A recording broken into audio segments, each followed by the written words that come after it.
So why don't we just write a search warrant? They don't have PC. I talked to them.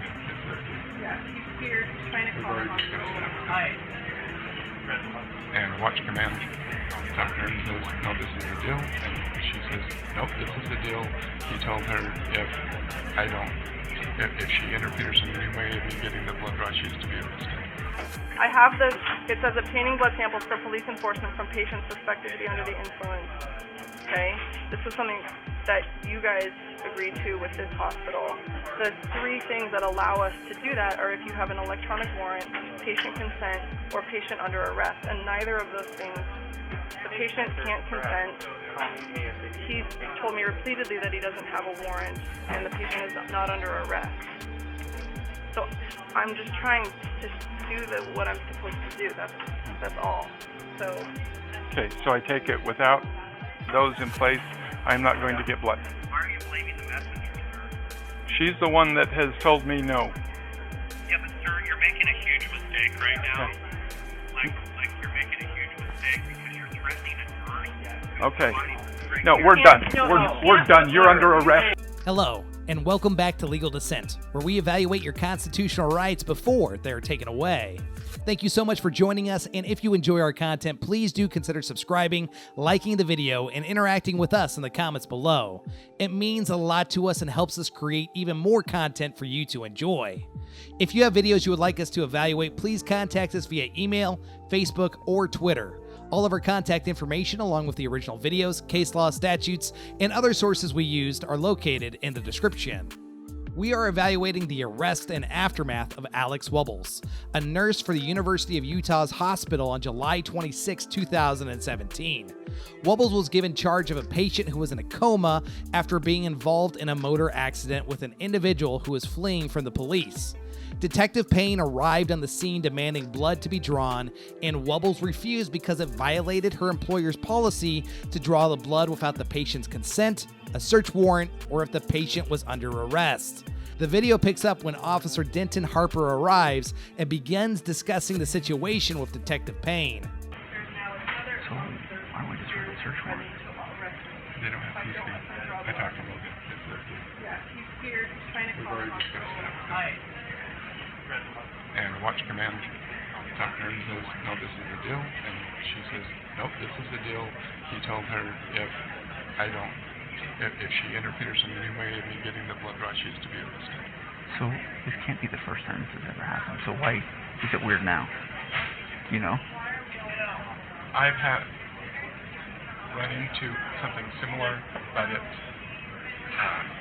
ended up consenting. I've never gone this far. So where's her boss? Oh, she's been talking to her on the phone. HIPAA is seriously fucking stupid.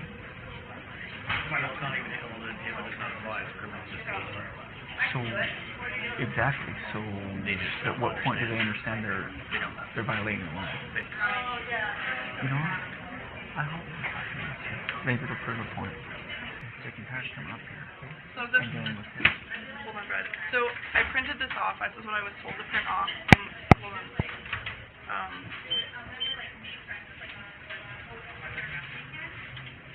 Brad, I'm just putting on speaker so you can. So I have this. It says obtaining blood samples for police enforcement from patients suspected to be under the influence. Okay. This was something that you guys agreed to with this hospital.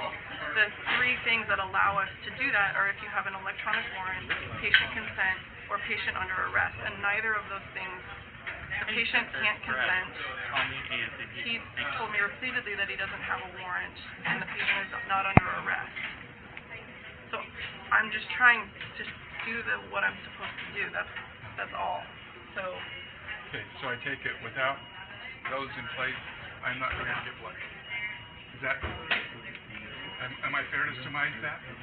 Alex, you're not representing the University of Hospital. You're just Yeah. I don't know. I have no idea why he's blaming me. I'm just representing. Why are you blaming the messenger? She's the one that has told me no. Yeah, but sir, you're making a huge mistake right now. Like you're making a huge mistake because you're threatening an attorney. Okay. Oh, please. No, we're done. No, we're done. You're under arrest. Hey. We're done. Sir, I have administrative clinic. Hey, Seriously. Payne. Hey. Hey. You're assaulting me! Stop! Stop! I've done nothing your phone. wrong! I have administrative. I'll hold your phone. I've done nothing wrong! Take my phone! I have What is happening? Hey. This is crazy! This is crazy! Doing her job. Hey. Why is he so angry? That's fine. Okay? I'm leaving with her. Tell Brad what's happening. Anybody who That's my wants to manager. protect that, that's your option. He will be taking them. Okay? So, take your feet off her plate. I have hospital administration coming. They can talk to you. Sir. You can talk to him. Let him take her to the car. Then walk.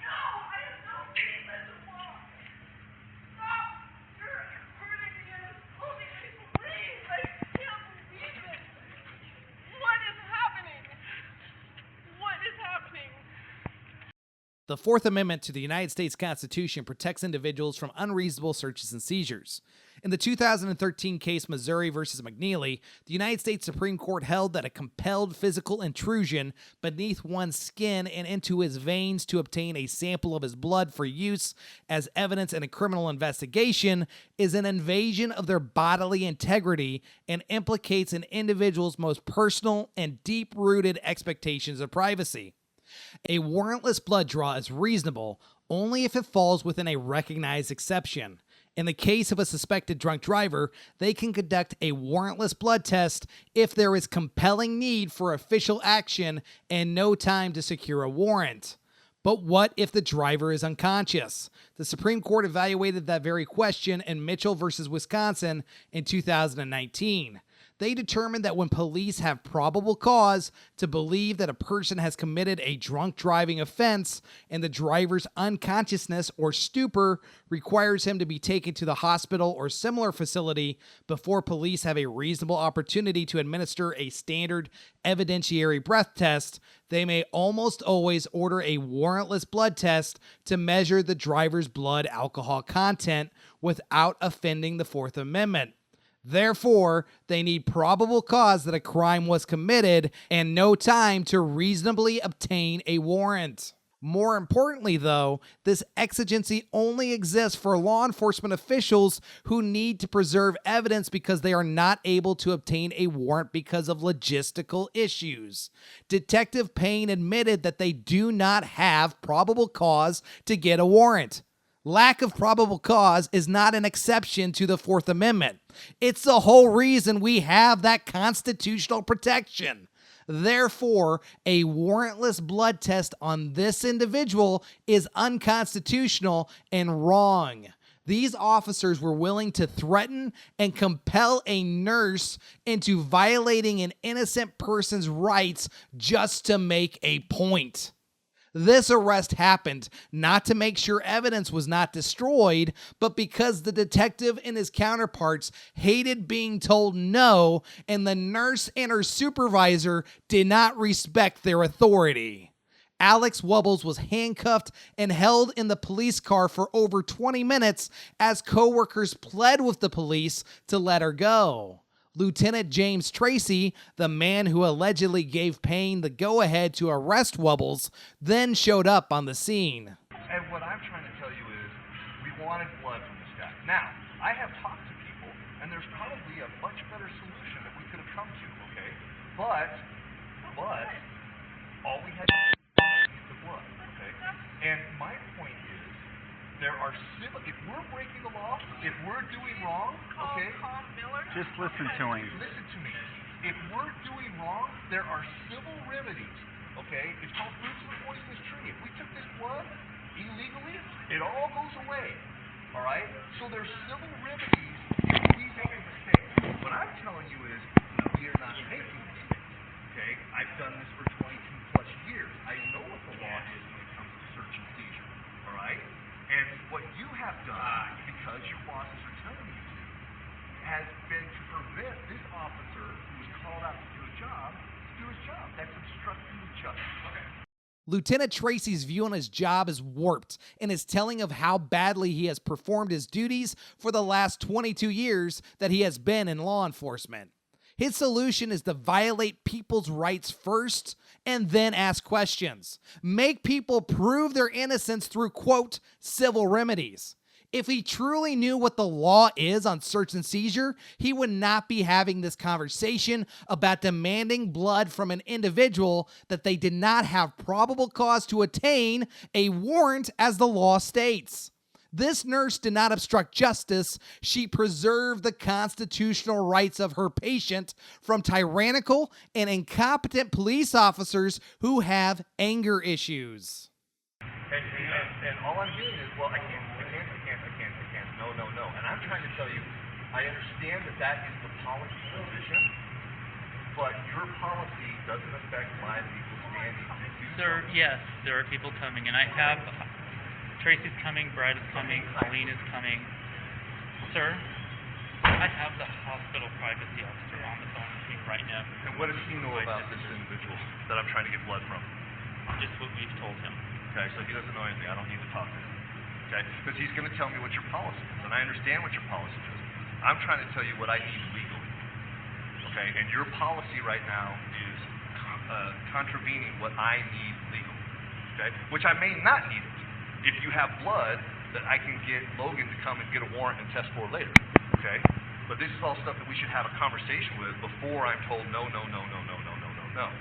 Okay, there's a very bad habit up here of your policy interfering with my law. Strange. There's a bad habit around this country with police officers' egos and lack of knowledge interfering with my law, with our rights, with our freedoms, and with our lives. This situation shows just how warped the mentality is of law enforcement today. They were unable to apply simple logic to this situation. Why do they need the blood of a driver whose only crime was getting ran into by another driver? He didn't do anything wrong. And that's why they had no probable cause. That's why they had no warrant. And that's why they are not allowed to perform this blood test. Fortunately, they let Wubbels go, and she was able to recover $500,000 in a settlement from Salt Lake City and from the University Hospital. Detective Payne was fired, and Lieutenant Tracy was demoted to the rank of officer.